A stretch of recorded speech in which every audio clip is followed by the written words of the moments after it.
రంగారెడ్డి జిల్లా కేతిరెడ్డిపల్లి గ్రామంలో దారుణం చోటు చేసుకుంది. స్వప్న అనే యువ న్యాయవాదిని హత్య చేసిన ఘటన స్థానికంగా కలకలం రేపుతోంది. హత్యకు గురైన స్వప్న మృతదేహం భాస్కర్ ఆసుపత్రికి తీసుకెళ్లారు. ఈ సంఘటనపై న్యాయవాదుల్లో తీవ్ర ఆగ్రహం వ్యక్తమవుతోంది. ఈ దారుణ హత్యను నిరసిస్తూ చేవెళ్ల కోర్టును న్యాయవాదులు బాయ్కాట్ చేశారు. న్యాయవాదికే న్యాయం లేకపోతే సామాన్య ప్రజల పరిస్థితి ఏంటి అంటూ న్యాయవాదులు ఆవేదన వ్యక్తం చేస్తున్నారు.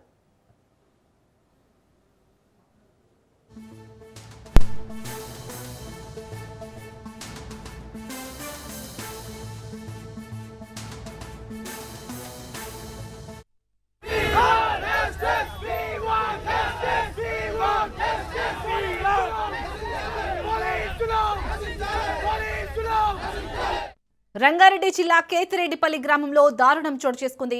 స్వప్న అనే యువ న్యాయవాదిని హత్య చేసిన ఘటన స్థానికంగా కలకలం రేపుతోంది. హత్యకు గురైన స్వప్న మృతదేహం భాస్కర్ ఆసుపత్రికి తీసుకెళ్లారు. ఈ సంఘటనపై న్యాయవాదుల్లో తీవ్ర ఆగ్రహం వ్యక్తమవుతోంది. ఈ దారుణ హత్యను నిరసిస్తూ చేవెళ్ల కోర్టును న్యాయవాదులు బాయ్కాట్ చేశారు. న్యాయవాదికే న్యాయం లేకపోతే సామాన్య ప్రజల పరిస్థితి ఏంటి అంటూ న్యాయవాదులు ఆవేదన వ్యక్తం చేస్తున్నారు.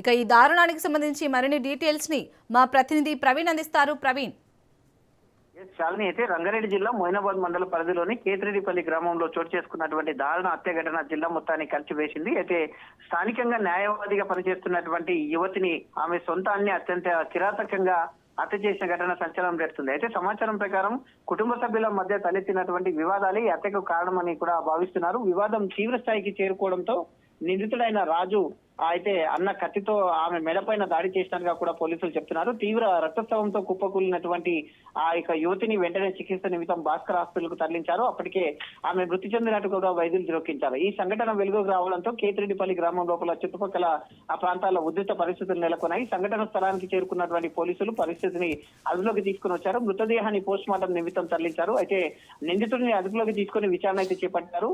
ఇక ఈ దారుణ హత్యకు న్యాయవాదుల సంఘం కూడా తీవ్ర ఆగ్రహం వ్యక్తం చేస్తున్నారు.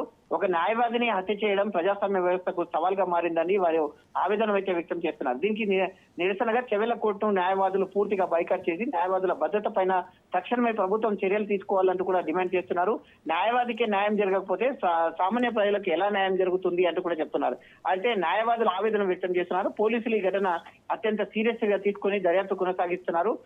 హత్యకు దారి తీసినటువంటి అసలు కారణాలు ఏంది, కుటుంబ విభేదాల నేపథ్యమా, ఇతరుల ప్రమేయం ఏమన్నా ఉందా అనే అంశం పైన ఇంకా విచారణ అయితే కొనసాగుతుంది. ఇంకా పూర్తి వివరాలు అయితే తెలియాల్సి ఉంది. Right, thank you Praveen.